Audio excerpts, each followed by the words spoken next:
আল্লামা সাঈদীর বিরুদ্ধে যে মামলাগুলো দিয়েছিল তার ভেতরে একটা ছিল ধর্ষণের মামলা। যেই মহিলাকে ধর্ষণের মামলা দেওয়ার জন্য ওই মহিলাকে নিয়ে এসেছে এই যে অ্যাডভোকেট তাজুল ইসলাম, উনি জিজ্ঞাসা করছে, মা আপনাকে আল্লামা সাঈদী ধর্ষণ করেছে? বলছে জি হ্যাঁ। আপনার জন্ম তারিখ কত, জন্ম সাল? যে 1975। 1975 সালে আপনার জন্ম, আর 1971 সালে উনি আপনাকে ধর্ষণ করেছে। ওটা কি রুহের জগতে? এ পোড়াটা যে বানোয়াট, এটা আমি নিজের জীবন দিয়ে টের পেয়েছি। কারণ 3টা বছরে ওরা আমার এই বানোয়াট মিথ্যা একটা মামলা সাজিয়ে ফাঁসির কন্ডেম ছেলে রেখে দিয়েছে। 3 বছর আমার জামিন দেয়নি, অথচ আগস্টের 5 তারিখের পর শুধু মামলাটা তুলতে দেরি। আদালত বলছে এ কি দেখে বিচার করব, এর ভেতরে তো কোনো মাল ম্যাটারেস নেই। আমি যে বিচার করব কোনো কিছুই তো পাই না, শুধু জামিন না জান পুরা মামলা খারিজ করে দিলাম। 3টা বছরই আমি প্রায় অসুস্থ ছিলাম। মাঝে মাঝে কারারক্ষীদেরকে কিছু হাদিয়া তৌফা দিয়ে বলতাম যে ভাই কিচ্ছু চাই না, শুধু আল্লামা সাঈদীর উনি যেহেতু হাসপাতালে থাকে মাঝে মাঝে আমার একটু হাসপাতালে নিয়ে চলেন, অন্তত 10-15 মিনিট সময় পাই, আল্লাহর ওলির কাছ থেকে শেষ কিছু কথা শোনা যাবে। উনি আমার শেষের দিকে 10টা মিনিট উপদেশ দিয়েছিলেন, হামজা আমার হয়তো জীবনে বের হওয়া যাবে কিনা জানি না, তবে যদি বাইরে যেতে পারো, আমার 2টা কথা বেশ ভালো মনে আছে, চট্টগ্রাম আর খুলনা, এই 2টা জায়গার নাম তিনি বলেছিলেন যে এই 2 জায়গায় যদি যেতে পারো, বাংলার জনগণকে এই 2 জায়গায় জানাবে কোনদিন আমি কোরআনের কথা বলতে পিছপা হইনি, তোমারও নির্দেশ দিলাম কোনদিন পিছপা হবা না। এটা আমার মাথায় হাত দিয়েছিল, আমার মনে হচ্ছে এখন ওনার হাত আমার মাথায় লেগে আছে। আমি ওনার ওই কথাটা যেন মরণের আগ পর্যন্ত মেনে চলতে পারি, আল্লাহ তৌফিক দেন, বলেন আমিন। বিশ্বনন্দিত মুফাসসির কোরআন আল্লামা দেলাওয়ার হোসাইন সাঈদী রহমতুল্লাহ আলাইহি, আল্লাহ রাব্বুল আলামিন তার গোলামের সারা জীবনের একটা দোয়া, আল্লাহুম্মা ইন্নী আসআলুকা শাহাদাতান ফি সাবিলিক। হে আল্লাহ, তুমি আমাকে সাধারণভাবে মরণ দিও না, শাহাদাতের মরণ দিও। আমি জেলখানায় যতবার সাক্ষাৎ পেয়েছিলাম, যে কয়বার তার কাছে যেতে পেরেছিলাম, বারবার বলতেন, হামজা আল্লাহ আমাকে যেন সাধারণভাবে মরণ না দিয়ে শাহাদতের মরণ দেয়। আল্লাহ ঠিক তার সারা জীবনের সেই দোয়া কবুল করে জালেমদের মাধ্যমে ইমাম আবু হানিফা রহমতুল্লাহ আলাইহি তাকে যেমন বিষ প্রয়োগ করে হত্যা করা হয়েছিল, এ বাংলাদেশের কৃতি সন্তান তাফসীরুল কোরআন মাহফিল এই শব্দটার সারা বিশ্বে যার নামে পরিচিত, তিনি শহীদ আল্লামা দেলাওয়ার হোসাইন সাঈদী। তাফসীরুল কোরআন মাহফিল এই শব্দের জনক বলা হয় তাকে। গণিতের জনক একজন আছে, ইতিহাসের জনক আছে, পৃথিবীর প্রত্যেকটা জিনিসের জনক আমরা আলাদা আলাদা বানিয়েছি। আমার যতটুকু জ্ঞান বা ধারণা বাস্তবতা আমি দেখেছি, বাংলাদেশের তাফসীর মাহফিল এটা বললে আল্লামা সাঈদীর নাম চলে আসে। সেই শহীদ আল্লামা সাঈদী সাহেবকে আমরা হারিয়ে ফেলেছি। রব্বুল আলামিন তার কবরটাকে যেন জান্নাতের সুউচ্চ মাকাম দান করেন, জান্নাতুল ফেরদাউসে একেবারে সর্বোচ্চ চূড়ায় আল্লাহ তাকে যেন পৌঁছিয়ে দেন। তার সারা জীবনের কোরআন প্রচারের খেদমত আল্লাহ কবুল করেন। দল মত জাতি বর্ণ ধর্ম নির্বিশেষে আজকের এই অনুষ্ঠান, এটা শুধু চট্টগ্রাম মুসলমানদের অনুষ্ঠান নয়, হাদা বায়ানুল লিন্নাস হুদাল লিন্নাস, মানুষ পদবাচ্য আমরা যারা বিবেচিত সবার জন্য আজকের এই অনুষ্ঠান উন্মুক্ত। সুতরাং অন্যান্য ধর্মের যারা এসেছেন তাদেরকেও আমরা কোরআনের অনুষ্ঠান থেকে ওয়েলকাম জানাচ্ছি, স্বাগতম জানাচ্ছি। সম্মানিত উপস্থিতি, গতকাল আমার মাহফিল ছিল চুয়াডাঙ্গা। ওদের সাউন্ড সিস্টেমটা ভালো ছিল না, চাপ দিয়ে কথা বলতে গিয়ে কণ্ঠটা বসে গেছে। মুসাফির অবস্থায় আছি, অসুস্থ অবস্থায় আছি, এখনো মাজলুম অবস্থায় আছি। কারণ বিভিন্ন জায়গায় জালেম নেই, কিন্তু মুনাফিকদের দ্বারা বাধাপ্রাপ্ত হচ্ছি। সেই হিসাবে এই লক্ষ লক্ষ আল্লাহর বান্দা বান্দিদেরকে নিয়ে একটু দোয়া চাই, আল্লাহ যেন আমার কণ্ঠটা অন্তত 1.5 ঘন্টার জন্য তিনি ছেড়ে দেন। আরো জোরে বলেন আমিন। যে আল্লাহ আমাদের কোরআন শোনার জন্য নিয়ে আসলেন, আল্লাহ আমাদেরকে 5টি জিনিস দিয়েছেন। এই 5টি নিয়ামতের ভেতরে পৃথিবীতে আমরা মিলিয়েছি। বিজ্ঞান প্রমাণ করেছে এই 5টা বিষয় দুনিয়ার কারোর সাথে কারো মেলে নাই, কিয়ামত পর্যন্ত মিলবেও না। তার ভেতরে 1 নম্বরে এই যে কথা বলতে পারছি, কণ্ঠের স্বর। যতই কাছাকাছি মনে হোক, জীবনেও একরকম পাবেন না। বিজ্ঞান জানাচ্ছে এই কথা তৈরি হওয়ার জন্য কণ্ঠ নালীর ভেতরে 27টা স্তর পার করা লাগছে।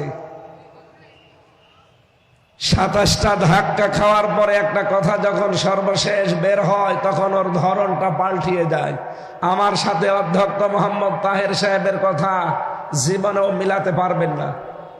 হয়তো 1 থেকে 26 পর্যন্ত স্তরগুলো ঠিক আছে, একটার পরে একটা 27 নাম্বার যখন বের হবে, কথাটা আল্লাহ পাল্টিয়ে দেবে। তার ঢং, তার আওয়াজ, তার সিস্টেম আমার আল্লাহ নিজে কন্ট্রোল করে পাল্টিয়ে দেন। প্রতিটি জায়গায় একজন করে ফেরেশতা বসে আছে। 2 নম্বরে আমরা পেয়েছি বিজ্ঞান ভিত্তিক এই যে আমাদের জহব্বা, এই জহবার ভেতরে 1,17,000 এখানে 1,17,000 সেল দেওয়া আছে। এর ভেতরে 357টা স্তর আছে। স্তর 1 লক্ষ, এর উপরে 1 লক্ষ না 1.5 কোটির উপরে আচ্ছাদন স্তর আল্লাহ আমাদের এই জহব্বার ভেতরে সাজিয়ে দিয়েছেন। আপনি যদি 1.5 কোটি খাবার এই পৃথিবীতে খেতে থাকেন, এক একটা জিনিসের স্বাদ এই জহব্বা আলাদা আলাদা বলে দিতে পারবে। আমি বিশ্বের যতগুলো দেশ ঘুরেছি, বাংলাদেশ সহ যতগুলো খাবার আমি খেতে পেরেছি, অন্যান্য দেশের কথা বাদ দিলাম, বাংলাদেশে গাজীপুরে কাপাসিয়া থানার নিরিবিলি একটা হোটেল আছে, সেখানে 180 প্রকার খাবার আমি পেয়েছি। আমার জহব্বার ভেতরে আল্লাহ স্বাদ নেওয়ার জন্য 1.5 কোটি স্তর দিয়েছেন। পৃথিবীর কোন রেস্তোরাঁ, কোন রেস্টুরেন্ট, কোন হোটেলে, কোন বাড়িতে আজ পর্যন্ত 1.5 কোটি প্রকারের খাবার কেউ রান্না করতে পেরেছে? পারবে? সবচাইতে বেশি হয় নিরিবিলি হোটেলে 180 প্রকার। এর উপরে আমি আর পাইনি।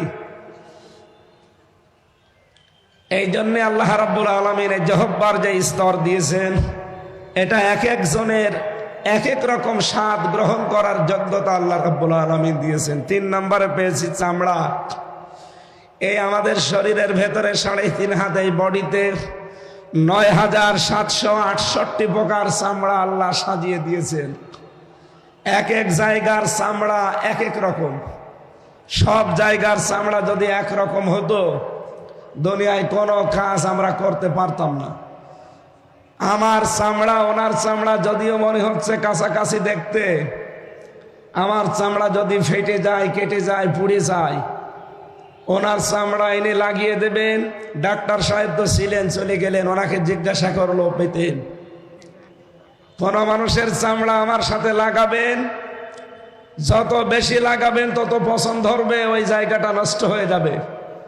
আমার এই জায়গাটা যদি ভালো বানাতে হয়, আমার শরীরের এই 9,768 প্রকার চামড়ার কোন জায়গা থেকে কিনে ওই জায়গায় লাগিয়ে দিলে আস্তে আস্তে ভালো হয়ে যাবে।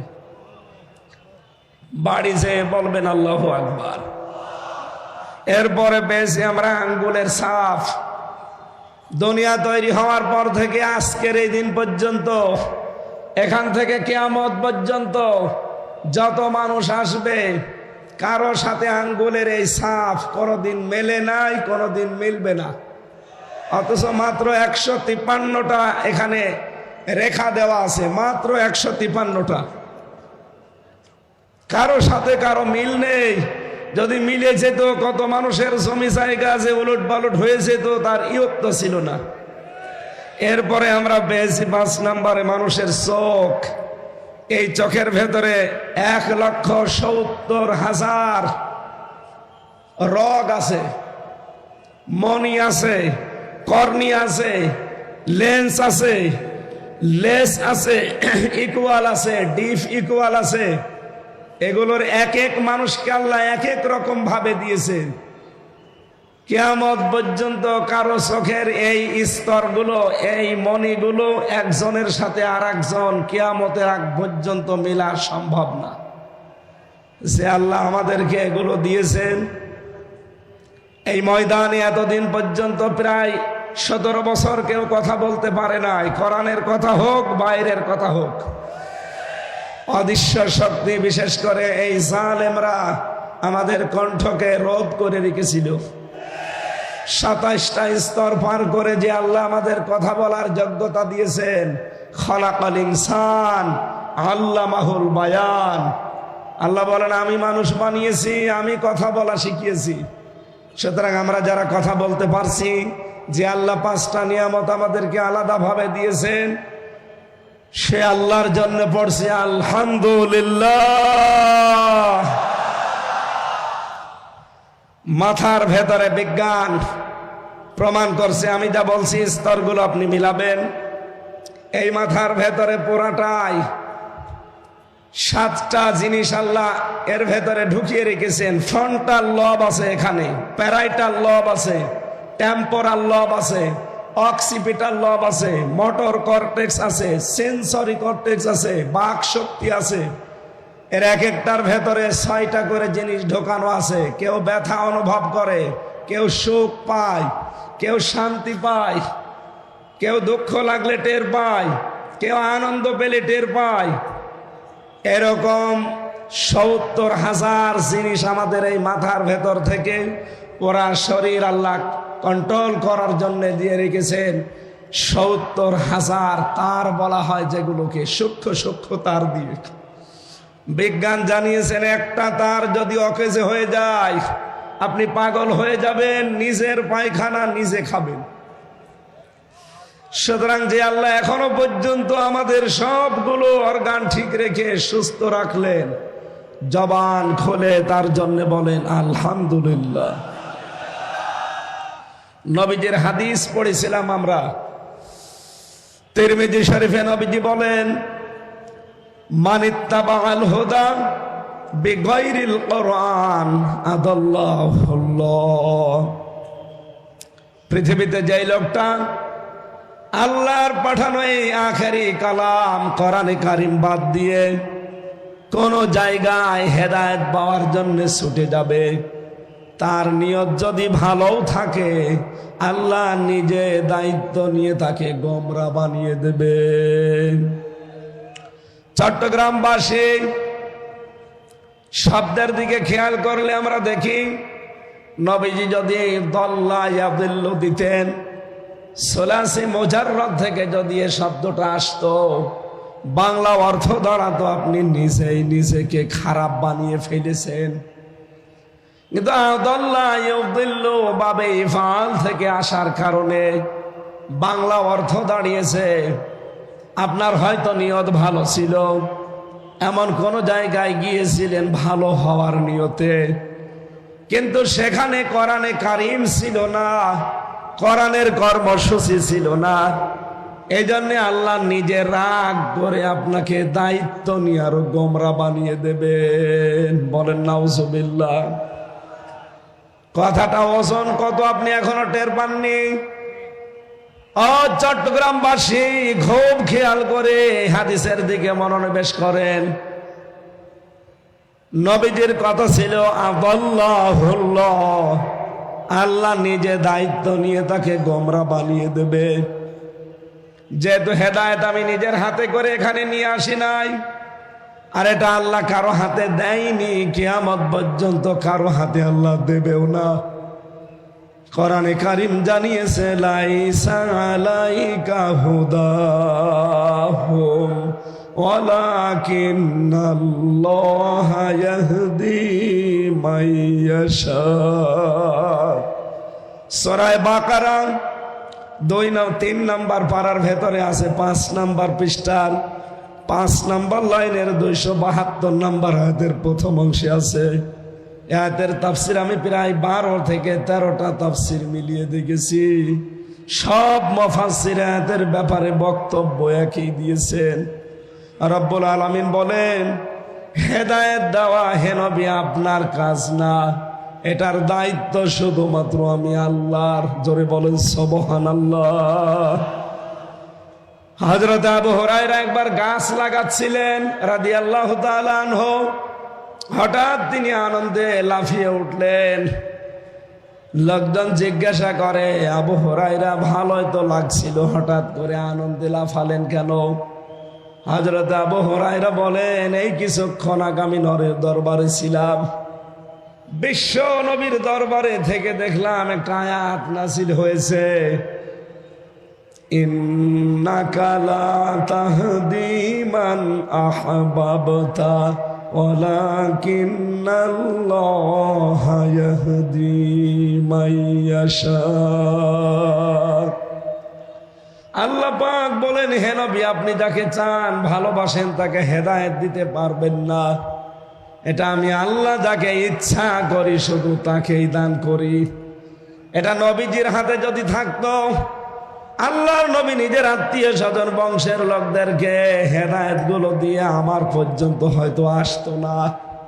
আল্লাহ যেহেতু নিজের হাতে রেখেছেন, আমার মতো আবু হুরায়রাকে আল্লাহ যে পথ দেখিয়েছেন, এই জন্য আমি আজ আনন্দে হাসতেছি। বলেন সুবহানাল্লাহ।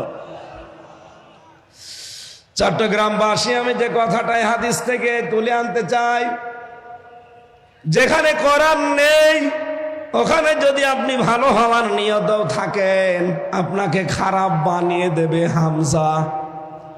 কে? আরো জোরে আর একবার বলেন, কে? তাহলে হাদিস থেকে আজকে একটা জিনিস নিয়ে যাওয়া লাগবে বাড়িতে। যেহেতু কণ্ঠটা আমার বসা, চাপ দিয়ে কথা বলা যাচ্ছে না, আপনারা স্বভাব জোরে দেবেন। এই দেশে এখন 48,000 পীরের দরবার আছে সরকারি জরিপে, বেসরকারি জরিপে আরো বেশি, আর এই চট্টগ্রাম বিভাগে এগুলো আরো বেশি। এ অঞ্চলে তো ঘরে ঘরে আল্লাহর ওলি। এক কথা বলেন না কেন? ঘরে ঘরে পীর সাহেব। পুরুষ মানুষ শুধু পীর দাবি করে শেষ হয়ে যায় না, মহিলারাও নাকি পীর। ওটা পীর আম্মা, মহিলা পীর। আমি পীর হতে নিষেধ করি না, পীর তো ভালো জিনিস। পীর মানে উস্তাজ, পীর মানে শিক্ষক, পীর মানে মুআল্লিম। আপনি যেটা জানেন না, যিনি জানে তার কাছে জেনে নেবেন, এইটার নাম পীর। এটার নাম কি? অধ্যক্ষ মোহাম্মদ আবু তাহের। আপনি যেটা জানেন না, ওনার যে বিষয়ে জ্ঞান আছে ওনার কাছে জেনে নেবেন, উনি আপনার পীর। ওনাকে পীর মানেন তো?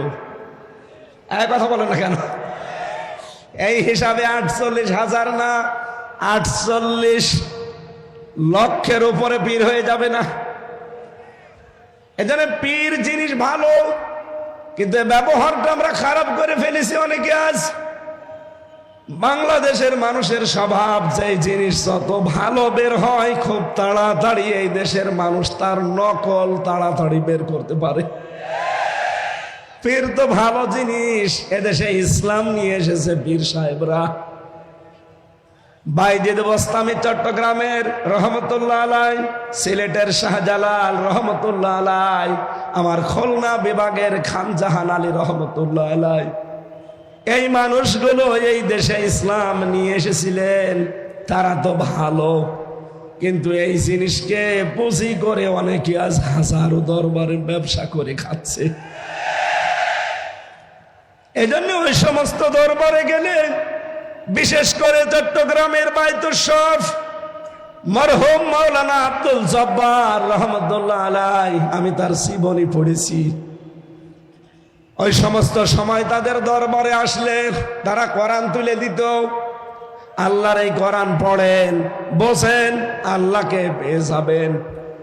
কিন্তু আমরা আশ্চর্যের সাথে লক্ষ্য করে দেখছি, এই 48,000 দরবারের পরবর্তীতে যারা এ দরবারগুলো এখন দায়িত্ব পেয়েছে, তাদের বংশধর, তাদের সন্তানাদিরা এখনো অনেকে আর কোরআনের উপরে নেই। হাদিস ছিল কি, কোরআন যেখানে নেই ওখানে যদি আপনি ভালো হওয়ার নিয়তেও যান, আপনাকে খারাপ বানাবে কে? এই জন্য এই সমস্ত দরবারগুলোতে মানুষ কিন্তু ভালো হওয়ার নিয়তে আমরা যাই, কিন্তু অধিকাংশ জায়গায় দেখি ভালো হওয়ার পরিবর্তে মানুষ আরো খারাপ হয়ে যায়। আমি নাম ধরে বলছি আপনাকে সরাসরি জানার জন্যে। এই বাংলাদেশে হাজার হাজার দরবারের ভেতরে অন্যতম একটা দরবার রাজার কুতুববাগ। এই কথা বলেন না কেন? দেওয়ানবাগ। ওদিকে ফরিদপুরের আটরশি, সুরেশ্বরী, চন্দ্রপাড়া, আমার কুষ্টিয়ার লালনের মাজার, এই চট্টগ্রাম, সিলেট, বরিশাল এ সমস্ত বিভাগ থেকে মানুষেরা দলে দলে পালে পালে কুষ্টিয়ার লালনের মাজারে যায়। আপনারা জান তো ভালো হওয়ার নিয়তে যে ওখানে আল্লাহর ওলি শুয়ে আছে লালন শাহ, কিন্তু ওখানে কোরআন চলে না, কোরআনের কোন কর্মসূচি ওখানে নেই। ওখানে সব হয় প্রকাশ্য শিরিক, কুফরি আর বেদাত। সারা বাংলাদেশ সহ বিশ্বের আমি যতগুলো জায়গার খবর জানি, গাঁজা খেলে পুলিশে ধরে না আমি পাইনি, কিন্তু লালনের মাজারে পুলিশ পাহারা দিয়ে গাঁজা খাওয়ায়। পৃথিবীতে আমার মনে হয় একটা নিরাপদ জায়গা যেখানে পুলিশ পাহারা দিয়ে গাঁজা খাওয়ায়। এই জায়গায় মানুষ যাচ্ছে ভালো হওয়ার নিয়তে, ভালো হওয়ার পরিবর্তে মানুষ আরো খারাপ হয়ে যাচ্ছে। এই কারণে আগে বিড়ি খেত না, এখন বিড়ি খায়। আগে গাঁজা খেত না, এখন গাঁজা খায়।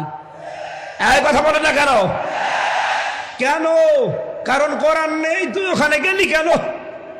বলেন বলেন।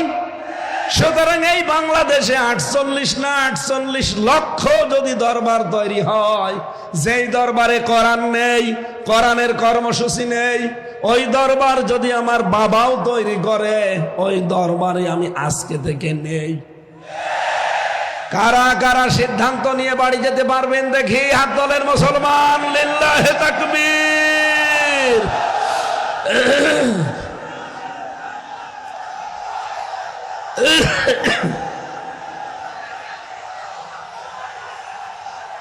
আলহামদুলিল্লাহ।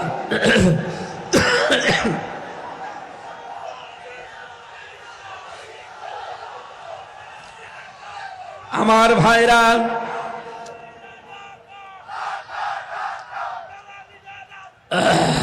বসে। আমি যে কথাটা বললাম এটা যদি সত্যিই মেনে নিতে পারেন, শুধুমাত্র এই কয়জন আমার সামনে না, এটা রেকর্ড হচ্ছে, তামাম দুনিয়ার বাংলা ভাষাভাষী মানুষ যারা আছে সবাই শুনছে। এমনকি জেলখানার ভেতরে আমি 3টা বছর দেখেছিলাম, বড় বড় তাফসীর মাহফিল গুলো বাংলাদেশে যেখানে অনুষ্ঠিত হতো, এগুলোর ভেতরে টিভির পর্দা দেওয়া আছে। অনেক কারারক্ষীর মাধ্যমে এই মেমোরি কার্ডে ওয়াজ, তাফসীর এগুলো ভরে মানুষকে দেওয়া হতো, ওরা শুনতো। তার মানে কাল এই মাহফিলটা চট্টগ্রামের নামে বাংলার বিভিন্ন জেলখানায় আসামিরা শুনতে পাবে। বহু মানুষ ওর ভেতরেও বিভ্রান্ত হয়। আমি একটা উদাহরণ বলছি। আমার সাথে জেলখানায় ছিল একজন 25 বছর, চিত্রনায়ক সোহেল চৌধুরী হত্যা মামলার আসামি মামুন। আমরা 2:30-3টায় উঠতাম জিকির করার জন্যে, তাহাজ্জুদ পড়ার জন্যে। দেখতাম ওই ভাই 3টার দিকে উঠে জোরে জোরে জিকির করতেছে। কোন জাতের জিকির না, বানানো জিকির। কি জিকির? উনি জিকির করছে ইয়া রাসূলুল্লাহ, ইয়া রাসূলুল্লাহ। কি গো? মাওলানা মামুনুল হক আর আমি এক জায়গায় ছিলাম, নামাজ ভুল হয়েছে তো ওর জিকিরের ঠেলায়। একদিন ডাক দিয়ে বললাম যে ভাই কি করেন? হুজুর জিকির করি। কিসের জিকির? রসুলের এশকে। ও, আপনি ইয়া রাসূলুল্লাহ, ইয়া রাসূলুল্লাহ জিকির পেয়েছেন কোথায়? বলছে আমার এই জেলখানায়, আমার রুমে একজন সবুজ পাগড়ি মাথায় দেওয়া মাইজ ভান্ডারী বাবার মুরিদ এসেছিল। উনি আমাকে এই জিকির শিখিয়েছে যে তাড়াতাড়ি যদি বের হতে চান তাহলে ইয়া রাসূলুল্লাহ জিকির করেন। মাওলানা মামুনুল হক আর আমি দুইজন বললাম যে ভাই ইয়া রাসূলুল্লাহ বলে কোনো জিকির নেই। জিকির একটা ইবাদত। রাসূলের নামে আপনি দরুদ শরীফ পড়তে পারেন, কিন্তু জিকির যদি করতে হয় এই পৃথিবীতে একমাত্র করা লাগবে আমার আল্লাহর নামে। কোরআনে কারীম জানিয়েছে ওয়াল্লাযীনা লা ইয়াদউনা মা'আল্লাহি ইলাহান আখার। সূরা ফুরকান 68 নম্বর আয়াতের প্রথম অংশে আছে রব্বুল আলামিন বলেন রহমানের বান্দা তো তারা যারা আল্লাহর সাথে অন্য কাউকে ডাকে না। চট্টগ্রামবাসী, সারা বাংলাদেশের 64 জেলাতে আমার এই ছোট্ট জীবনে আমার যাওয়া আছে। আমি দেখেছি সবচাইতে বেশি জিকিরের নামে ভণ্ডামি হয় চট্টগ্রাম বিভাগে। জিকির একটা ইবাদত, এইটা নিয়ে পাগলামি শুরু হয়েছে। আপনি আল্লাহ বাদে কারো নামে জিকির করতে পারবেন না। এই কথা বলেন না কেন? এই যে ফেনী, কুমিল্লা, ব্রাহ্মণবাড়িয়া কোন বিভাগে? চট্টগ্রাম। বলেন বলেন, এখান থেকে জিকির গুলো বেশিরভাগ আবিষ্কার হয়। এরা আল্লাহর নামে কিছুক্ষণ জিকির করার পরে দেখি জিকির করে ইয়া রাসূলুল্লাহ, ইয়া আলী বাবা, দয়াল বাবা, কেল্লা বাবা, ফতে বাবা, শাহ আলী বাবা। সাবধান মুসলমান, এদের পরবর্তীতে 69 নম্বর আয়াত ইউদাআফ লাহুল আযাবু ইয়াউমাল কিয়ামাহ। আল্লাহ পাক বলেন আমার নামে জিকির করে আর পাশাপাশি অন্য কাউকে যারা জুড়ে ডাকে তাদের শাস্তি হবে ডবল। এদের লাইভ চলছে, আমি জানি ওনাদের কানেও যাচ্ছে। ও চট্টগ্রামের মুসলমানেরা, আপনার হাতে পায়ে ধরে বলছি, আমি আপনাকে বাঁচাতে চাই। আমি কোরআন দিয়ে দলিল দিয়েছি। আপনি যে বাবার কথা মতো জিকির করেন, উনি যদি কোরআনের দলিল দিতে পারে আমি আজকে আয়াত পড়বো না, আর বাদ দিয়ে দেব। কিন্তু আপনাকে কোরআনের দলিল দেওয়া লাগবে। কথা বলেন ঠিক কিনা? কিসের কেল্লা বাবা, কিসের ফতে বাবা, কিসের শাহ আলী বাবা? কোন বাবার নামে দুনিয়ায় জিকির নেই। জিকির হবে কার নামে? এমনকি লাভ ফাল দেওয়া জিকিরে নেই। জিকির হবে মনে মনে, কান্না জড়িত কণ্ঠে, মৃদু আওয়াজ দিয়ে, আবেগ দিয়ে। সূরা আরাফের 205 নম্বর আয়াতে 6 নম্বর আয়াতে আল্লাহ দলিলগুলো দিয়েছেন, আর আপনি বানিয়ে নিয়েছেন। এত জোরে জোরে লাফান, ফেরেশতারা পর্যন্ত আশ্চর্য হয়, আসলাম কোন দেশে। সাবধান, আজকে থেকে আর জিকির করা যাবে না আল্লাহ বাদে অন্য কোন নামে। জেলখানায় 25টা বছর ওই লোকটা, সে একটা মাজলুম মানুষ হয়ে গেছে। তাকে আপনি একটা ভালো জিকির শিখিয়ে দেবেন না, একটা নতুন আবিষ্কার করা জিকির আপনি শিখিয়ে তার জীবনটা আপনি ভুল পথে ঠেলে দিলেন। নিজেও তো জাহান্নামে যাচ্ছেন, ওই মানুষটাকেও সাথে নিয়ে যাচ্ছেন। এই কথা বলেন না কেন? সুতরাং বাংলাদেশে আলেম নামে কিছু জালেম পয়দা হচ্ছে। আমি নাম নিতে চাই না, তাদের আমার ঘৃণা লাগে। এই মানুষগুলো আজিয়ালি বাবা, শালি বাবা, কেল্লা বাবা, ফতে বাবার নামে জিকির করে আপনাদেরকে দিয়েও করায়। ওরা জাহান্নামে যাচ্ছে, যাক, ওদের শাস্তি হবে ডবল। আপনি আমি ওদের সাথে যেতে চাই? বলেন। সুতরাং আজকে সিদ্ধান্ত নিয়ে যারা হাত তুলেছেন, কোরআন যেখানে নেই আমি ওখানে আজকে থেকে আর নেই। তাহলে হেদায়েত আপনাকে আমার আল্লাহ দেবে। দ্বিতীয় পয়েন্টে পেয়েছি, বাংলাদেশে এখন 48টা রাজনৈতিক নিবন্ধিত দল, এর বাইরে আরো আছে নিবন্ধনের বাইরে, সব মিলে প্রায় 84টা হবে। যতগুলো দল এই দেশে রাজনীতি করছে, যেই দলের কর্মসূচিতে কোরআন নেই, কোরআনের কর্মসূচি নেই, আল্লাহর কসম আপনি যদি ভালো হওয়ার নিয়তেও সেখানে থাকেন, নিজে আল্লাহ দায়িত্ব নিয়ে আপনাকে আরো খারাপ বানিয়ে দেবে।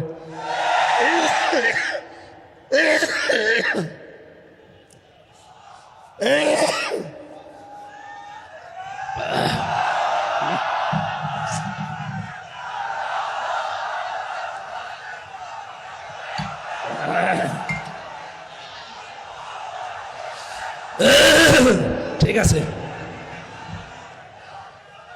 বীর চারতলাবাসী, আজকে থেকে এখনই সিদ্ধান্ত পরিবর্তন করা লাগবে। আমি আমার বাবার কথা বলছি না, আল্লাহর কসম আমি আমার ঈমান থেকে কথা বলছি। সুতরাং এই দেশে যেই রাজনৈতিক দলের কর্মসূচিতে কোরআন নেই, ওখানে যদি আমার বাবাও দলের প্রতিষ্ঠাতা হয়, আমি ওখানে যদি যাই আমাকে খারাপ বানিয়ে দেবে কে? সুতরাং আমি আমার বিশাল আখেরাত নষ্ট করতে চাই না। যেই দলে কোরআন নেই ওই দলে আমি নেই। কারা মন থেকে রাজি আছেন দেখি? লিল্লাহি তাকবীর। এই দেখেন তো, হাত তোলেনি কে? দেখেন।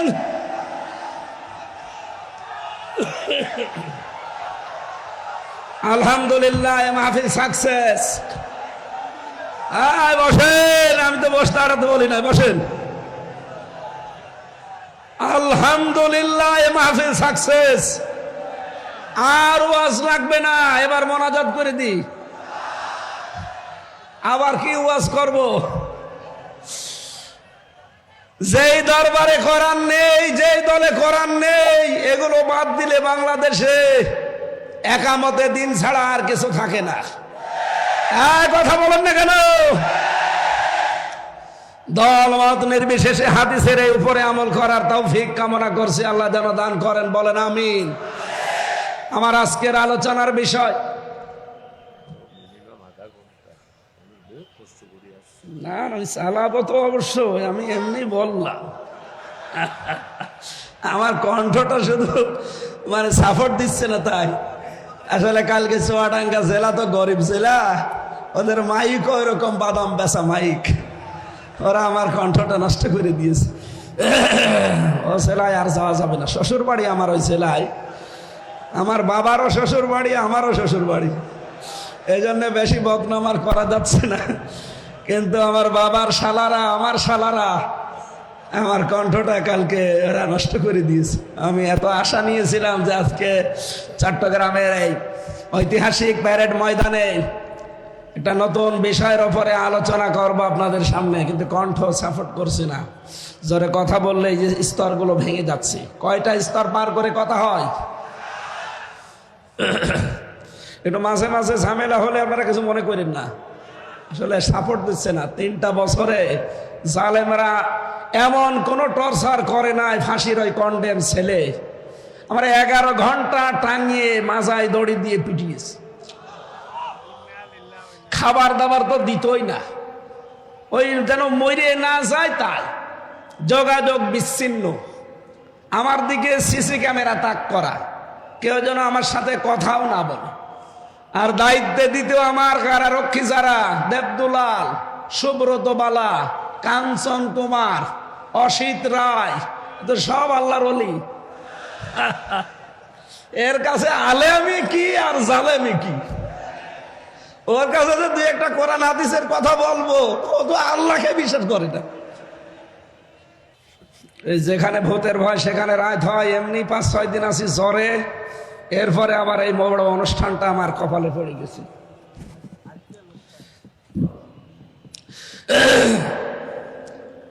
আমি এক কথায় জবাব দিলাম না মাহফিল, যা বলার হয়ে গেছে। কিন্তু আপনারা যদি এই দুইটা কথা ঠিক রাখতে পারেন, আল্লাহর কসম এদেশে ইসলাম সামনে আমাদের চোখে আমরা দেখতে পাচ্ছি। কারণ বিজয় যদি আসে তাহলে 9টা লক্ষণ আল্লাহ মানুষকে দেখায়। সূরা নসরের প্রথম 2টা আয়াতে আপনি দেখবেন 2টা আছে, ইদা জা নাসরুল্লাহি ওয়াল ফাত, যখন আসবে আল্লাহর সাহায্য তখন আপনি বিজয় দেখতে পাবেন। বিজয়ের চিহ্ন, নমুনা, সিমটাম 9টা। কয়টা? তার প্রথমটা হচ্ছে ওয়ারাইতান নাস ইয়াদখুলুনা ফি দীনিল্লাহি আফওয়াজা। হে নবী, আপনি দেখবেন দলে দলে পালে পালে মানুষ ইসলামে প্রবেশ করছে। আপনি 2024 সালের আগস্টের 5 তারিখের আগ পর্যন্ত জরিপগুলো দেখবেন, বাংলাদেশ সহ ইন্টারন্যাশনাল যত জরিপ আছে এগুলোর খোঁজ খবর রাখা লাগবে আমাদের চোখ কান খোলা রেখে। এর আগের জরিপ আমি দেখেছিলাম, মাত্র 100 জনের 15 জন মানুষ চাইতো এদেশে ইসলাম কায়েম হোক। মাত্র 100 জনের 15 জন, তার ভেতরে হয়তো একজন আলহাজ শাহজাহান চৌধুরী আছে। এই 100 জনের 15 জনের ভেতরে উনি একজন। অথচ এই 5.5 মাসের ব্যবধানে ভয়েস অফ আমেরিকা, মাইক্রোসফট, আমেরিকার গোয়েন্দা সংস্থা 3 দিন আগের রিপোর্ট, ওরা বাংলাদেশ সহ বিশ্বের যতগুলো দেশ নিয়ে রিপোর্ট করে, ওরা তো আর আমাদের মামাতো ভাই খালাতো ভাই না। এই কথা বলেন না কেন? কোরআনের বর্ণনা, লাতাজিদান্না আশাদ্দান্নাস আদাওয়াতাল লিল্লাযিনা আমানুল ইয়াহুদা ওয়াল্লাযিনা আশরাকু।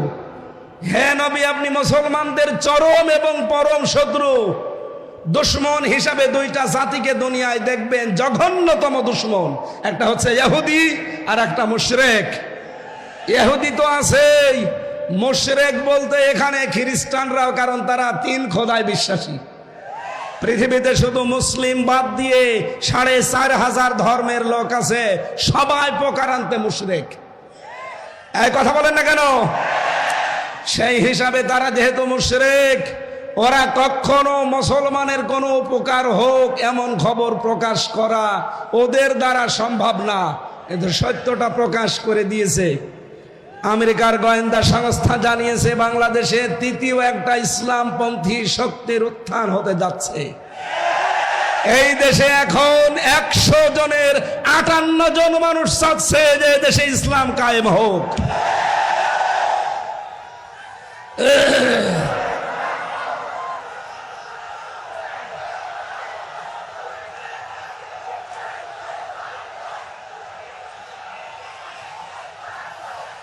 আলহামদুলিল্লাহ। সেই হিসাবে আমি বিশ্বাস করি সূরা নসরের এই 2 নম্বর আয়াত 100 ভাগ। আপনারা না 98 ভাগ? কত ভাগ? ফি দীনিল্লাহি আফওয়াজা, দলে দলে পালে পালে মানুষ ইসলামে প্রবেশ করবে। আগে আলহাজ শাহজাহান চৌধুরী যদি কুষ্টিয়ায় যেতেন, খুব বেশি হলেও 200 থেকে 500 মানুষ হতো। এখন শাহজাহান চৌধুরী কুষ্টিয়ায় যাক, আমিরে জামাত ডক্টর শফিকুর রহমান কুষ্টিয়ায় যাক, চরমনায়ের পীর সৈয়দ রেজাউল করিম সাহেব যাক, 200-500 না, 2 থেকে 5 লাখ মানুষ কমপক্ষে হবে, কোনো ব্যাপারই না। এটা আফওয়াজার ভেতরে পড়ে না। মাত্র 5 মাসের ব্যবধানে যদি অবস্থা আল্লাহ তৈরি করে দেয়, আর 5 মাস যেতে দেন।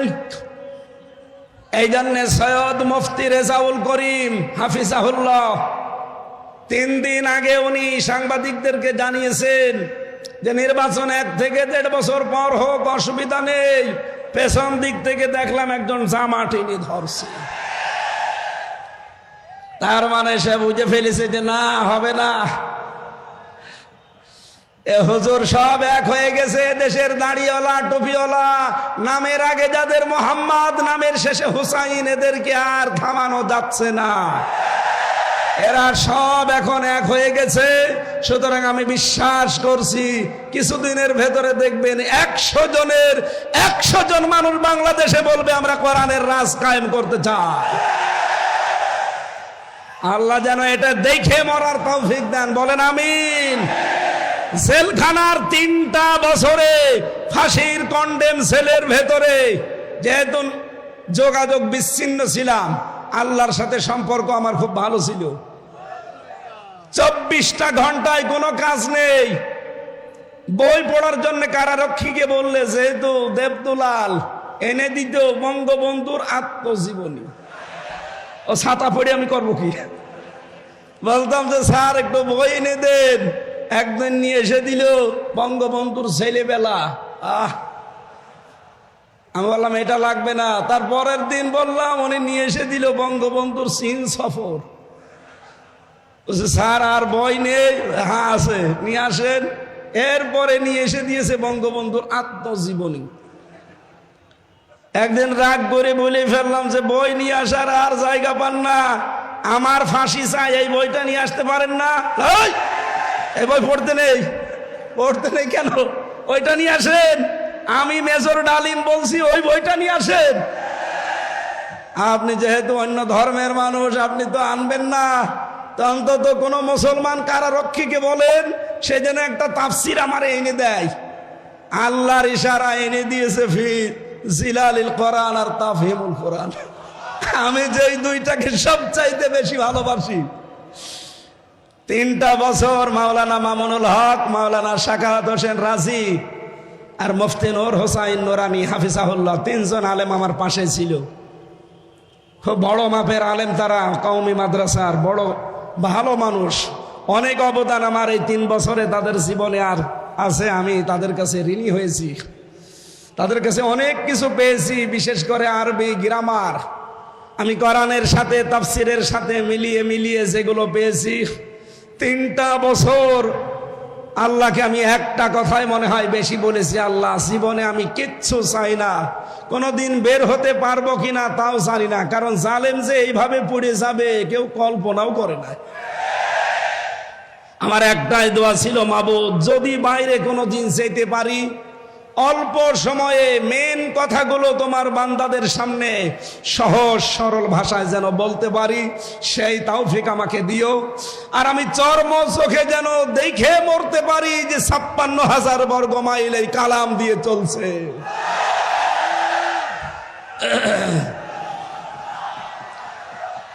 আলহামদুলিল্লাহ। যেহেতু আমি মাসলুম ছিলাম ওই সময়, 3টা বছরই আমি প্রায় অসুস্থ ছিলাম। মাঝে মাঝে কারারক্ষীদেরকে কিছু হাদিয়া তৌফা দিয়ে বলতাম যে ভাই কিচ্ছু চাই না, শুধু আল্লামা সাইদির, উনি যেহেতু হাসপাতালে থাকে মাঝে মাঝে, আমার একটু হাসপাতালে নিয়ে চলেন, অন্তত 10-15 মিনিট সময় পাই, আল্লাহর ওলির কাছ থেকে শেষ কিছু কথা শোনা যাবে।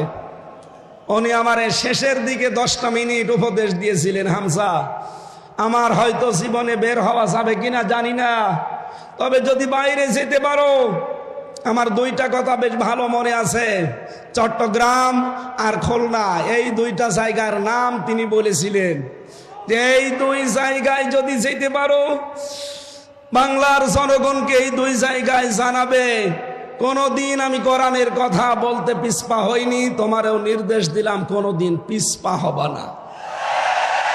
এটা আমার মাথায় হাত দিয়েছিল, আমার মনে হচ্ছে এখন ওনার হাত আমার মাথায় লেগে আছে। আমি ওনার ওই কথাটা যেন মরণের আগ পর্যন্ত মেনে চলতে পারি, আল্লাহ তৌফিক দেন, বলেন আমিন। কারণ সেই জবান কোরআন বলে, ওই জবানে কোনো ভয় থাকা উচিত না। কথা বলেন। রব্বুল আলামিন বলেন, কিতাবুন উনজিলা ইলাইকা ফালা ইয়াকুন ফি সাদরিকা হারাজুম মিনহু লিতুনযিরা বিহি ওয়া যিকরা লিল মুমিনিন। বলেন আল্লাহু আকবার। সূরা আরাফের 2 নম্বর আয়াতে আল্লাহ বলেন, এই যে একখানা কিতাব হে নবী আপনাকে আমি দিলাম, কি করবেন এটা নিয়ে? মানুষকে যখন এটা দিয়ে সতর্ক করবেন, আপনার মনের ভেতরে যেন কোনো সংকীর্ণতা না আসে, কোনো ভয়, ভীতি, দ্বিধা, দ্বন্দ্ব, সংশয়, সন্দেহ, এরকম 33টা অর্থ আছে এই শব্দের। আপনার মনের ভেতরে যেগুলো জায়গা না পায়, আমরা তো ওই মন নিয়েই কথা বলতে চাই, কিন্তু এই 15.5 বছরে ওই মন নিয়ে কথা বলতে গিয়ে সালেমরা আমারে আটক করে রেখেছিল। আমার মতো হাজার হাজার আলেমদেরকে তারা জেলখানায় আটক করেছিল। কথা বলেন ঠিক কিনা? কিন্তু আলেমদের কণ্ঠ রোধ করা গেছে। মুফতি জসিমউদ্দিন রহমানী 12 বছর পরে বের হয়ে আপনি তাকে থামাতে পেরেছেন। মাওলানা মামুনুল হক 3 বছর পরে বের হয়ে থামাতে পেরেছেন। আল্লামা সাইদি রহমতুল্লাহ আলাই 13 বছর পরে যদি বের হতেন তাকে থামাতে পারতেন না। এই জন্য আমরা চেষ্টা চালাবো হারজন শব্দের হক আদায় করে কথা বলার। হারজনের ব্যাখ্যা আমি পেয়েছি 2টা। 1 নম্বরে তাফসিরে ফি জিলালিল কোরআনে পাবেন, রব্বুল আলামিন বলেন, হে নবী আপনি যখন কোরআন প্রচার করতে যাবেন, অনেক মানুষ এমন আছে আপনার কণ্ঠে কোরআন শোনার পর ওরা না বুঝে মন খারাপ করতে পারে। এরকম মানুষ চট্টগ্রাম বিভাগে নেই? আছে। ওই যে আলহাজ শাহজাহান সাহেব বলছিলেন না যে আমরা আপনাদের শত্রু না, আপনারা বিভিন্ন দরবারের নাম নিয়ে, বিভিন্ন কল্যাণের নাম নিয়ে কাজ করছেন, ইসলামের করেন, কিন্তু আসেন এই মাহফিলে। আপনাদেরকে আমরা কোরআনের দিকে ডাকি, আর এটা আমরা আন্দাজে ডাকি না। কুল হাদিহি সাবিলি আদউ ইলাল্লাহ আলা বাসীরাতিন আনা ওয়া মানিত্তাবা'আনি। সূরা ইউসুফের 108 নম্বর আয়াতে আল্লাহ বলেন, হে নবী আপনি বলেন এইটাই আমার পথ, এইটাই আমার। আমি মানুষকে আল্লাহর দিকে ডাকি, আমি আন্দাজে ডাকি না, আমি বুঝে শুনে ডাকি। এইটাই আমার পথ, এবং আমাকে যারা অনুসরণ করবে তাদের এই একই পথ। সেই হিসাবে আমরা আপনাদেরকে আহ্বান জানাচ্ছি, আপনি আসেন কোরআনের কাছে, কোরআন পড়েন, কোরআন বসেন।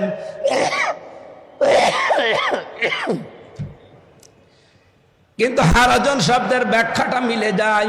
অনেক মানুষ দেখি না বুঝে, না জানার কারণে আন্দাজে আমাদের উপরে মন খারাপ করে। আপনার সাথে আমার জমি জায়গা নিয়ে কোনো ভেজাল আছে? টাকা পয়সা নিয়ে ভেজাল আছে? বলেন বলেন। আপনি ইসলামকে বিদায় করে দিতে চান, নতুন ইসলাম আমদানি করতে চান, অথচ শান্তি কামনা করেন। কিয়ামত হয়ে যাবে, কিয়ামত হয়ে যাবে, আপনি শান্তি পাবেন না। এক দোকানদার, একটা ছোট্ট উপন্যাস পড়েছিলাম। এক দোকানদার, তার কর্মচারীর নাম হচ্ছে ইসলাম। তার একটা মেয়ে ছিল, নাম তার শান্তি।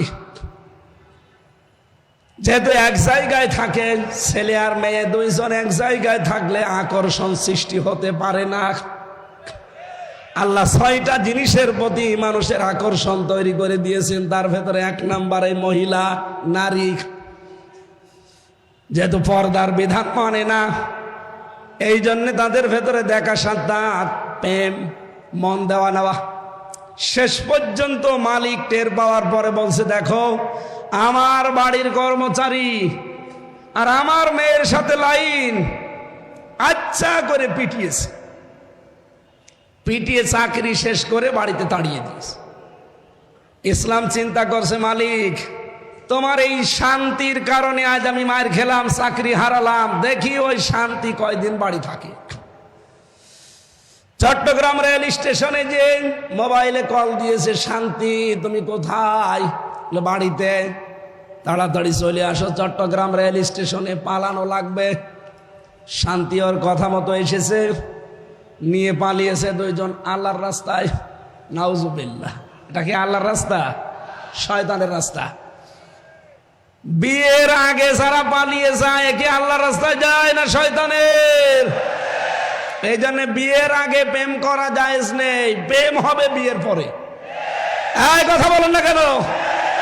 বিয়ের পরে যদি সত্যি আপনি প্রেম করতে পারেন, এই যে মোতাহার ভাই আজ 16 বছর পরে ঠাকুরগাঁও বাড়ি আমার সাথে জেলে ছিল বিডিআর, 16 বছর পরে বের হয়েছে, মাত্র 14 দিনের স্ত্রী রেখে।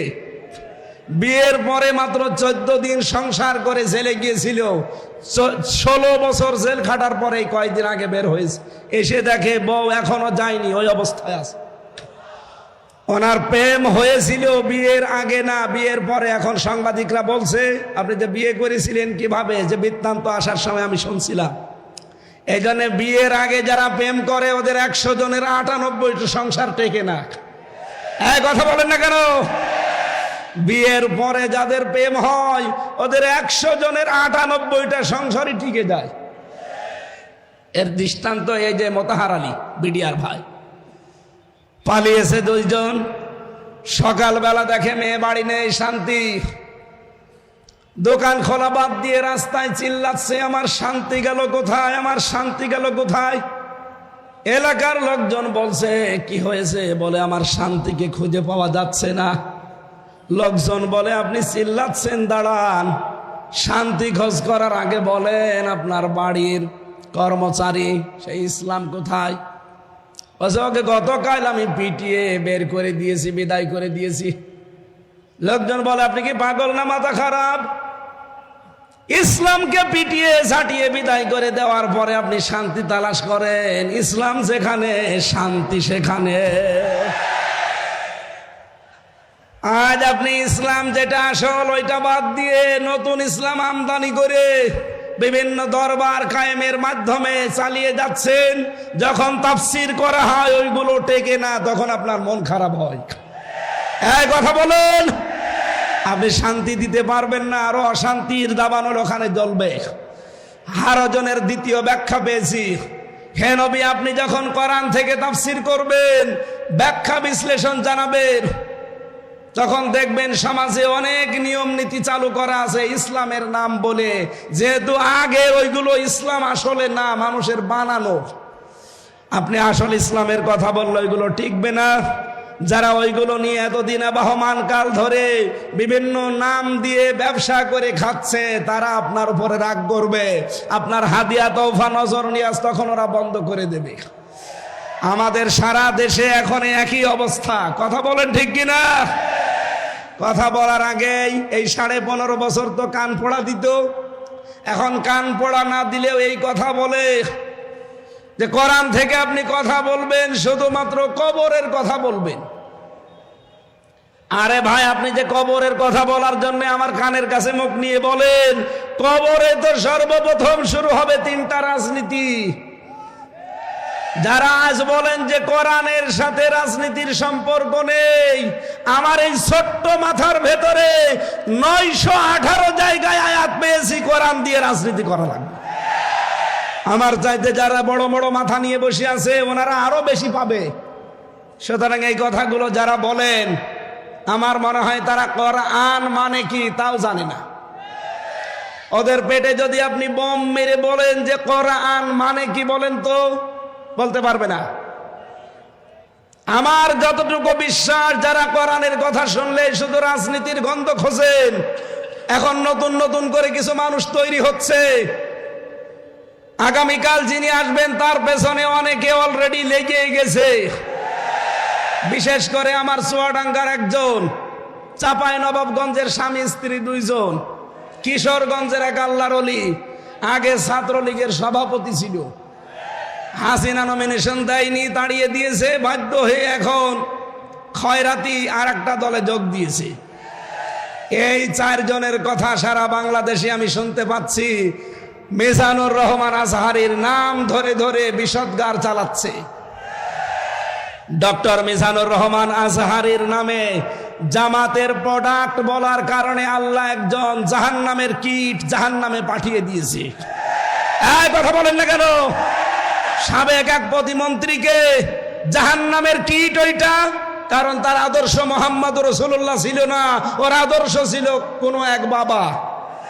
এই কথা বলেন না কেন? সাফ কথা বলছি, বাংলাদেশে যার আদর্শ বিশ্ব নবী নয়, আপনি মরে গেলে বিনা হিসাবে বিনা বিচারে জাহান্নামে যাবেন, বিচারও লাগবে না, হিসাবও লাগবে না। আমি বানিয়ে বলছি। সূরা হুদ 12 নম্বর পারা 12 নম্বর পৃষ্ঠার 1 নম্বর লাইনের 98 নম্বর আয়াত। ইয়াকদুমু কওমাহু ইয়াউমাল কিয়ামাতি ফাআওরাদাহুমুন নার ইলা আখির আয়াত। যদিও আয়াতটা ফেরাউন সম্পর্কে নাজিল হওয়া, যত তাফসীর পড়েছি সব মুফাসসির আয়াতের বক্তব্যে সামারাইজ এইটাই দিয়েছেন, যেই দলের নেতা জাহান্নামে যাবে ওই দলের কর্মী সব তার সাথে জাহান্নামে যাবে। আপনি এবার বিবেককে জিজ্ঞাসা করে দেখেন, আপনার নেতা কি জান্নাত পাওয়ার মতো? আপনি এমন নেতার আদর্শ মানেন যার রাত 9টার পরে ঠিক মতো পা মাটিতে পড়ে না, তাল গাছকে ধাক্কা দিয়ে বলে ভাই সাইড দিয়ে আর কতক্ষণ দাঁড়াবো, এই কথা বলে না কেন? এই জন্য রাজনীতির গন্ধ না খুঁজে মাওলানা আজহারীকে যারা জামাতের প্রোডাক্ট বলে চালানোর কারণে মারা তো গেছে, আমার মনে হয় অলরেডিও জাহান্নামে চলেও গেছে। কারণ তার আদর্শ যেহেতু বিশ্বনবী ছিল না, যার আদর্শ নবী মুহাম্মদ রাসূলুল্লাহ না, সে কোথায় যাবে? আরো জোরে বলেন। এখন যারা এগুলো বলছেন জনগণকে বিভ্রান্ত করার জন্য, উনি অ্যাক্টিভ ভাবে কোন রাজনৈতিক দলের সাথে নাম লিখাননি। কথা বলেন না কেন? আরো জোরে বলেন। আরে ভাই, এই গত 4 দিন আমরা যারা কথা বলছি, মাওলানা আব্দুল্লাহ আল আমিন, মাওলানা কামরুল ইসলাম সাঈদ আনসারী, সাজ্জেদ কামাল উদ্দিন জাফরি হাফিজাহুল্লাহ, আমি আমির হামজা সহ যদি কোনো ট্যাগ আমাদের পেছনে দিতেন, তাও হয়তো কেউ বিশ্বাস না করুক, শয়তান হালকা বিশ্বাস করত। কিন্তু আপনি ওই লোকটার নামে এমন একটা ট্যাগ লাগিয়ে দিচ্ছেন, শয়তানও বিশ্বাস করে না। আল্লামা সাঈদের বিরুদ্ধে যে মামলাগুলো দিয়েছিল তার ভেতরে একটা ছিল ধর্ষণের মামলা। যেই মহিলাকে ধর্ষণের মামলা দেওয়ার জন্য ওই মহিলাকে নিয়ে এসেছে এই যে অ্যাডভোকেট তাজুল ইসলাম, উনি জিজ্ঞাসা করছে, মা আপনাকে আল্লামা সাঈদী ধর্ষণ করেছে? বলছে জি হ্যাঁ। আপনার জন্ম তারিখ কত, জন্ম সাল? যে 1975। 1975 সালে আপনার জন্ম, আর 1971 সালে উনি আপনাকে ধর্ষণ করেছে। ওটা কি রুহের জগতে? এ পোড়াটা যে বানোয়াট, এটা আমি নিজের জীবন দিয়ে টের পেয়েছি। কারণ 3টা বছরে ওরা আমার এই বানোয়াট মিথ্যা একটা মামলা সাজিয়ে ফাঁসির কন্ডেম ছেলে রেখে দিয়েছে। 3 বছর আমার জামিন দেয়নি, অথচ আগস্টের 5 তারিখের পর শুধু মামলাটা তুলতে দেরি। আদালত বলছে এ কি দেখে বিচার করব, এর ভেতরে তো কোনো মাল ম্যাটারস নেই। আমি যে বিচার করব কোনো কিছুই তো পাই না, শুধু জামিন না জান পুরা মামলা খারিজ করে দিলাম। আমি বলতে গেলাম যে আদালত 3 বছর এই মামলা তো আপনার কাছে ছিল, তখন তো বলেননি যে কোনো মাল নেই, আজকে হঠাৎ করে কি হয়ে গেল? এইটাই বলতো হুজুর আমার কিছু করার নেই, আমার হাত বাঁধা ছিল। হ্যাঁ, কথা বলেন না কেন? আজকে আমার হাত খোলা আছে, আজ আমি ন্যায় বিচার করতে পারছি। আমরা বলতে চাই এই দেশে 1628টা চেয়ারে দায়িত্বে ছিল যারা, সবগুলো জালেম আর জালেমদের দোষর। একটাও যেন কোনো চেয়ারে আর থাকতে না পারে, প্রত্যেককে ওখান থেকে নামিয়ে দেন এই জালেম এবং জালেমদের দোষর হওয়ার কারণে। এখানে বৈষম্যের শিকার ছিল এই 17 বছর যারা, তাদেরকে বসান। এই কথা বলেন না কেন? এবং এই 1628টা চেয়ারে যারা বসবে তাদের প্রত্যেকের হাত আমরা দেখতে চাই আবু সাঈদের মতো এভাবে খোলা থাকবে। কারা কারা এটা চান দেখে?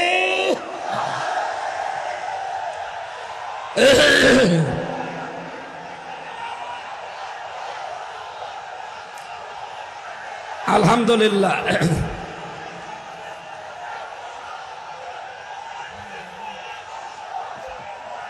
হ্যাঁ, এবার বসেন, আমি তো দাঁড়াতে বলি না, বসেন বসেন। আমাদের আজকের আলোচনার বিষয় আমি আরম্ভ করছি, যেহেতু হারাজন শব্দের ব্যাখ্যা বলছিলাম যে নির্ভীক হয়ে কথা বলা লাগবে।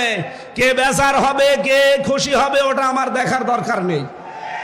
আমি দেখতে চাই আমার আল্লাহ কি বলেছে, রাসূল কি করেছে এ কথাটা বলেছিলেন বিংশ শতাব্দীর একজন মুজাদ্দিদ।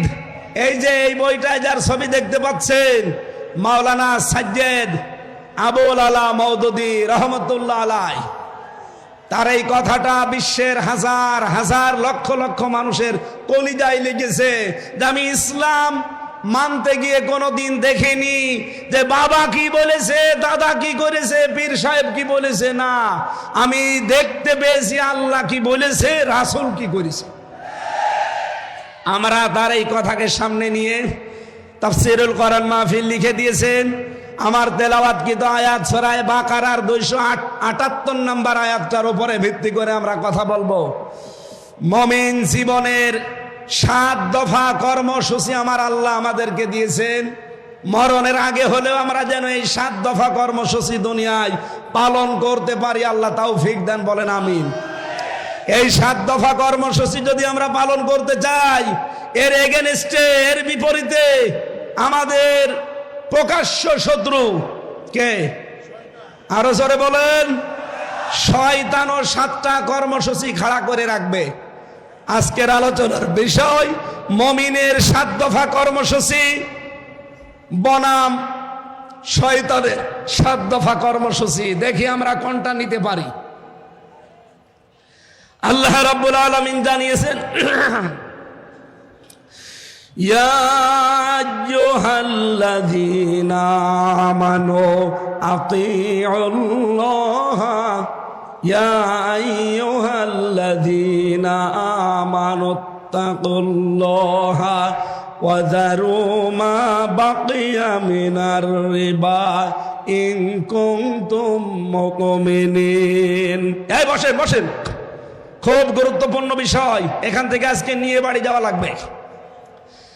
আমার প্রথম মুমিন জীবনের কর্মসূচি দফা 1 নম্বরে আমার আল্লাহ দিয়েছেন, মুমিন যেই সমাজে থাকবে ওই সমাজে সুদ থাকতে পারবে না। এই জন্য আল্লাহ ইমানদারকে ডাক দিয়েছেন, ওহে যারা ইমানের দাবি করো, আমাকে ভয় করো, ওয়াযারু মা বাকিয়া মিনার রিবা, সুদের যত বকে আছে সব ছেড়ে দাও, ইন কুনতুম মুমিনিন, যদি মুমিন দাবি করো। তাহলে মুমিন জীবনের 1 নম্বর দফা সুদ মুক্ত সমাজ তৈরি করা, আর এটাই বাংলাদেশে তৈরি করবে ফেরেশতারা। আরো জোরে বলেন, আরো জোরে বলেন। এই বাংলাদেশে এখন ইসলামী ব্যাংক আছে, যদিও জালেমরা এসালমের মাধ্যমে ৭৫,০০০ কোটি টাকা এখান থেকে মারিং কাটিং করে ব্যাংকটা দুর্বল করে দিয়েছে। আমরা চাই আল্লাহ পাকে ব্যাংকে আবার দাঁড় করিয়ে দেবেন। এই ব্যাংকে মোশারাকা, মোদারাবা, মোরাবাহা, বায়ে সালাম, বায়ে ইস্তেসনা, বায়ে মুআজ্জাল, বায়ে ওয়াহেদা সহ প্রায় 28টা নিয়ম নীতি আছে ইসলামী অর্থনীতিতে। এই বাংলাদেশে যত ব্যাংকিং সেক্টর আছে, ব্যাংকিং ব্যবস্থা আছে, সমাজে এই দেশে যদি সরকারিভাবে যাকাত কায়েম হয়, সবগুলোতে ইসলামী অর্থনীতির ভিত্তিতে ব্যাংক চলবে। কথা বলেন ঠিক কিনা? তখন ইচ্ছা করলেও আপনি আর সুদ খেতেও পারবেন না, সুদ দিতেও পারবেন না। আজ চট্টগ্রামের বিভিন্ন এলাকায় আমরা শুনেছি টাকা ছেড়ে রাখে, টাকা আসে না, নেই? বলেন বলেন। 1000 টাকা দিলে মাসে মাসে 200 টাকা করে বেশি দেয়, তার মানে 1200 টাকা দেয়। এটা মায়ের সাথে জেনা করার গুনাহ হচ্ছে। চট্টলাবাসী, আজকে থেকেই কঠোর সিদ্ধান্ত নেওয়া লাগবে, আগামীর বাংলাদেশ হবে সুদ মুক্ত বাংলাদেশ। এটার জন্য যদি দল করা লাগে, এটার জন্য যদি মিছিল করা লাগে, এটার জন্য যদি মিটিং করা লাগে, এটার জন্য যদি ভোট দেওয়া লাগে, মুমিন জীবনের প্রথম দফা যেহেতু এইটা, এ কাজে আমরা আছি না নেই? আল্লাহ তৌফিক দেন, বলেন আমিন। 2 নম্বরে বেশি দফা, মুসলিম না হয়ে আমরা কেউ মরব না।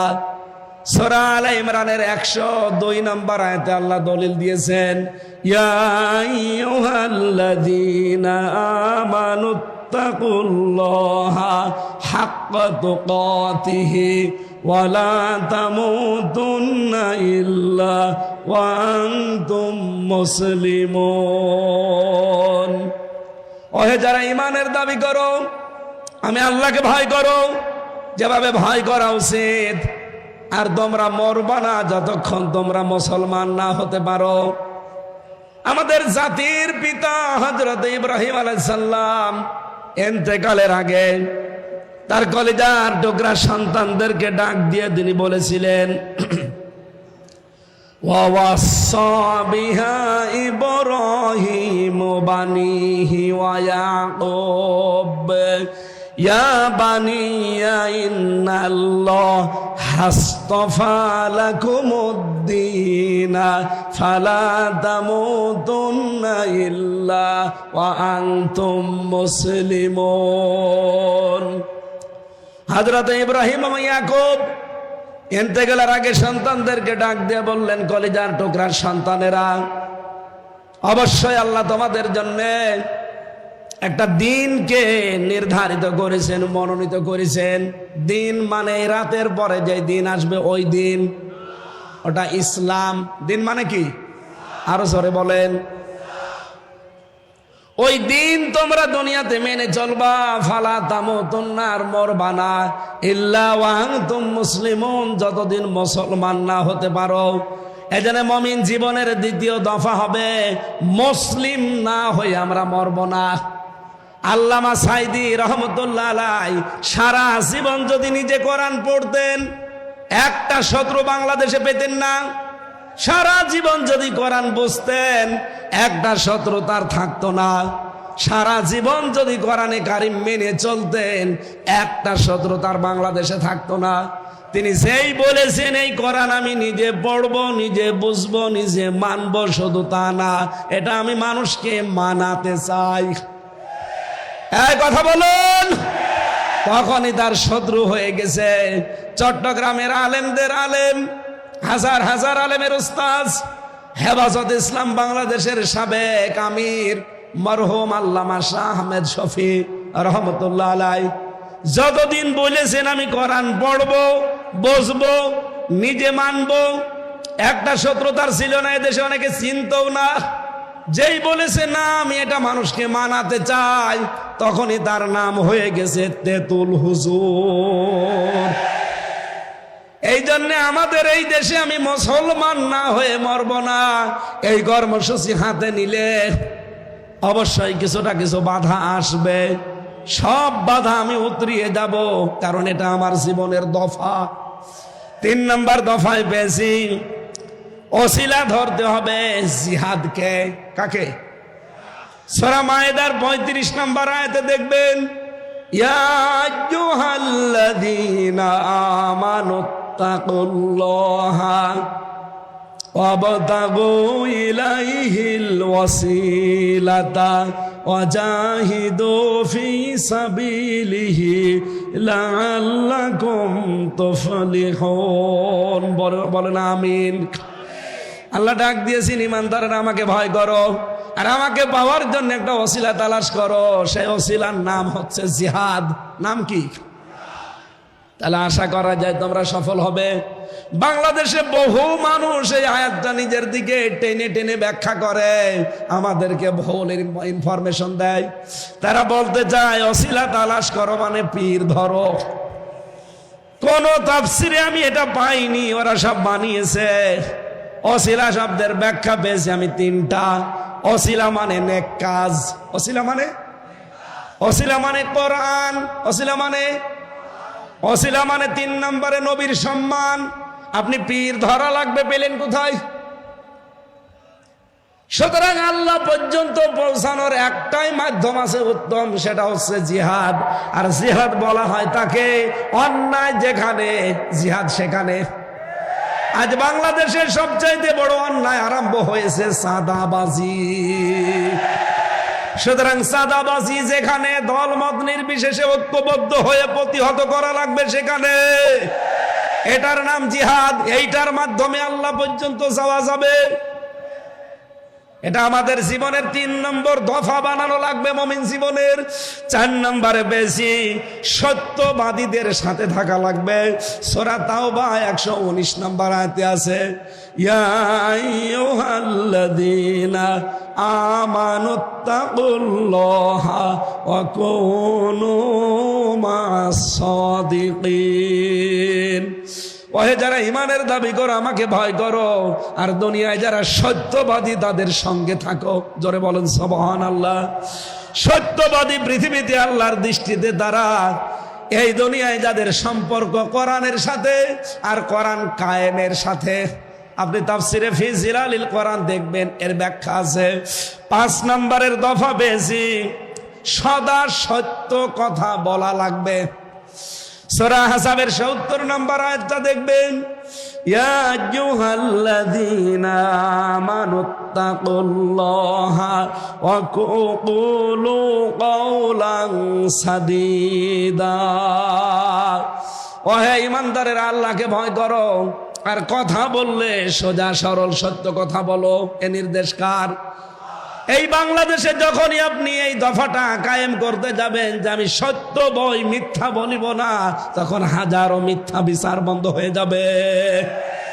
আমি দেখেছি আমার বিরুদ্ধে 4 জন সাক্ষী এনেছিল প্রশাসন।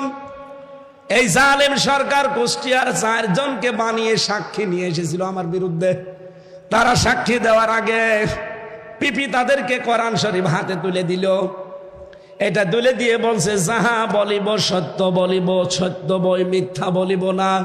অথচ এটা যে হাত থেকে সরে গেল দেখলাম পুরা যা বললো সব মিথ্যা কথা। এই জন্য আমার জীবনের দফা বানানো লাগবে এইটা। আমি যদা যা বলবো এখন থেকে সদা সত্য কথা বলবো। কথা বলে না কেন? 6 নম্বরে আমি দফা পেয়েছি মুমিন জীবনের, এইটাই আমার মনে হয় আসল দফা। এখন থেকে বিশ্ব নবী মুহাম্মদুর রাসূলুল্লাহকে একমাত্র আদর্শ মানা লাগবে।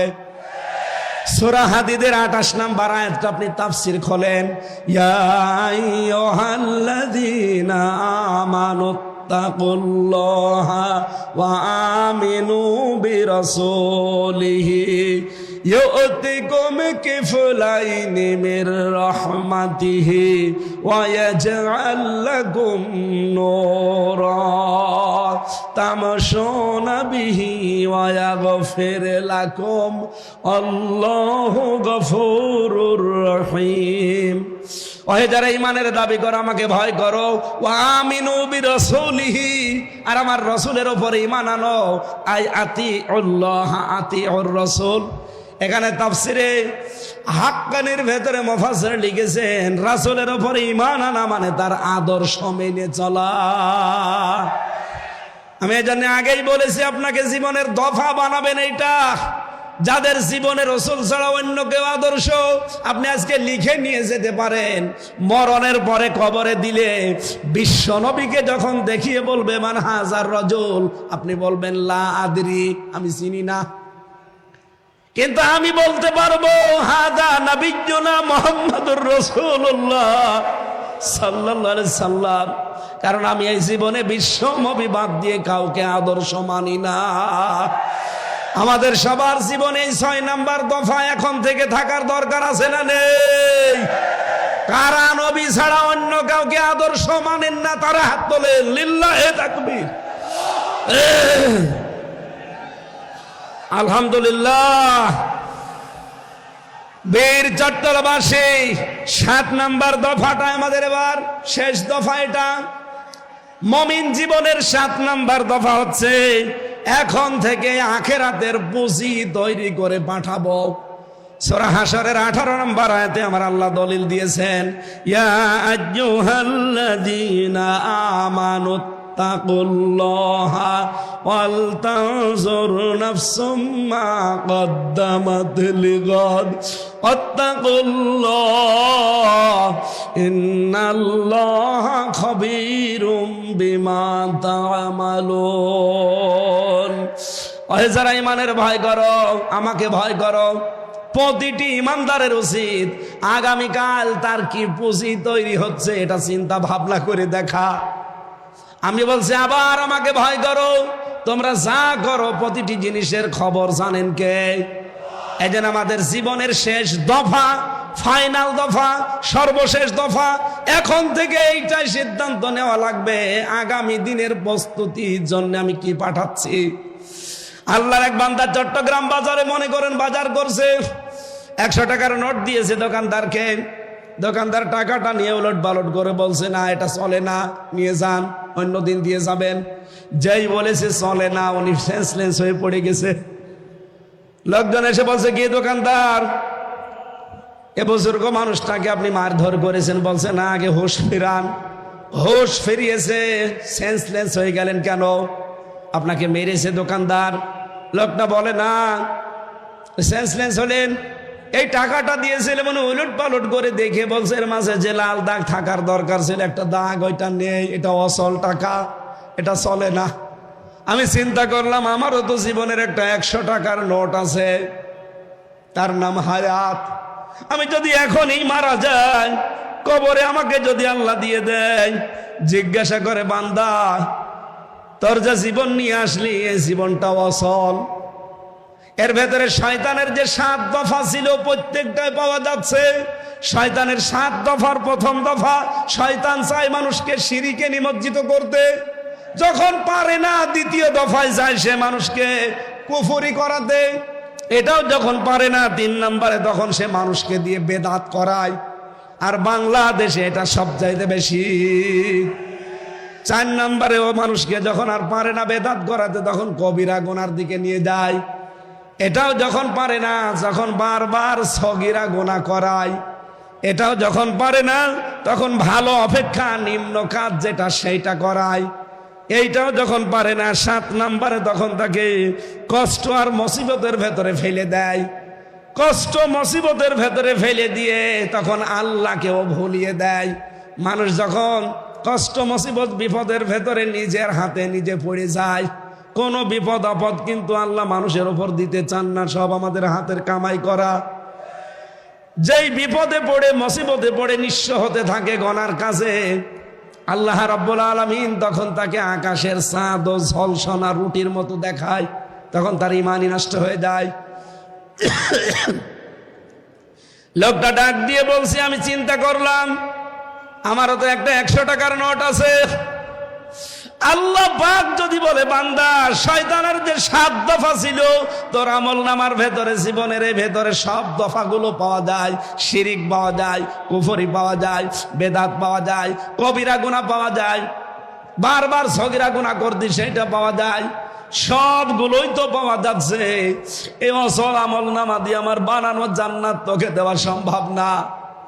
তখন আমার কি হবে এই চিন্তা করে আমি সেন্সলেস হয়ে গেছি। আমি যখন একা একা থাকি, মাঝে মাঝে আমার চিন্তা হয়, রব্বুল আলামিন যদি বলে, হামজা 2024 সালের ডিসেম্বর মাসের 31 তারিখ পর্যন্ত তোরে মাফ করে দিলাম, যা, তোর জবাব দেওয়া লাগবে না। তোর এই 33 বছর বয়সের 2024-এর 31শে ডিসেম্বর পর্যন্ত মাফ। শুধুমাত্র জানুয়ারি মাসের 1 থেকে আজকে 29-30 তারিখ, এই 30টা দিনের হিসাব দিয়ে তুই জান্নাতে চলে যা। আমার মাঝে মাঝে চিন্তা হয় একা থাকলে যে আমার এই 30 দিনের হিসাব দেওয়াও সম্ভব না। আপনারা পারবেন? এই জন্য 7 নাম্বার দফাটা এখন থেকে আরম্ভ করেন। আখিরাতের জন্য কিছু পুঁজি তৈরি করে পাঠান। আমি সহ যারা এসেছি প্রত্যেককে আল্লাহ পাক এই 7টা দফা মেনে চলার তৌফিক দিন, বলেন আমিন। শয়তানের এই 7 দফায় ঝাঁটার বাড়ি দিয়ে আজকেই বিদায় নিতে পারি, আল্লাহ তৌফিক দেন, বলেন আমিন। আগামীকাল যেহেতু এর চাইতে আরো 10 গুণ মানুষ বেশি আসবেন আপনারা, আমি জানি। এক একজন অন্তত 4-5 জন করে নিয়ে আসবেন। ডক্টর মাওলানা মিজানুর রহমান আজহারি শ্রদ্ধাভাজন বড় ভাই আগামীকাল আসবেন। আমি আমার যতটুকু কণ্ঠ এবং স্বাস্থ্য দুইটাই আজকে শেষ, একটাও সাপোর্ট দিচ্ছে না, জোর করে আসলে হয় না। যতটুকু বলেছি এই গলার উপরে আর জীবনের উপরে জোর দিয়ে আল্লাহ আমাদেরকে মেনে চলার তৌফিক দিন। আগামীতে কোনো জায়গায় সুন্নতি ময়দানে আগামীতে এক জায়গায় আসবো ইনশাল্লাহ। এরপরে আরো বাঁশখালীতে আসার কথা আছে, যেখানে এখানে আসবো, কোরআন থেকে হাদিস থেকে কথা বলবো ইনশাআল্লাহ। আজকের মতো শেষ করছি, আমিন।